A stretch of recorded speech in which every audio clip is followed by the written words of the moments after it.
আজকে আমি বানিয়েছি নোয়াখালী সেই বিখ্যাত পিঠা ডিম সুন্দরী পিঠা। এর জন্য আমি প্রথমে 2টি ডিম ভেঙে নিলাম, তারপর সাথে আমি একটু লবণ দিয়ে দিলাম এবং সাথে চিনি দিয়ে আমি ভালোভাবে গুলিয়ে নিলাম। গোলানোর পরে এখানে আমি দিয়ে দিলাম প্রথমে 1 কাপ ময়দা এবং 1 কাপ চালের গুঁড়া দিয়ে আমি ভালোভাবে গুলিয়ে নিলাম এবং শক্ত একটা ব্যাটার বানিয়ে নিলাম।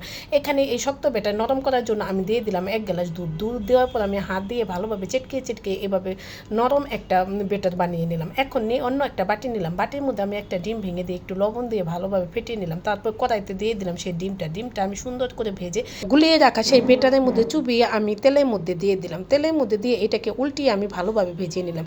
ভাজার পরে আবার উঠিয়ে নিলাম, উঠিয়ে আবার সেই গুলিয়ে রাখা বেটারের মধ্যে আবার আমি ভিজিয়ে নিলাম। ভিজিয়ে এইভাবে আমি কয়েকবার তেলের মধ্যে দিয়ে ভেজে নিলাম। এমন একটা সময় ছিল বাচ্চারা বলতো আম্মু পিঠা খাবো, কিন্তু আমি আলসি করে বানিয়ে দিইনি। কিন্তু এখন আর বাচ্চাদের বলতে হয় না, আমি নিজে সহজ রেসিপিতে পিঠা বানিয়ে দিই। যাই হোক, আমার পিঠা বানানটা হয়ে গেছে এবং এভাবে পিস করে কেটে আমি পরিবেশন করে দিলাম।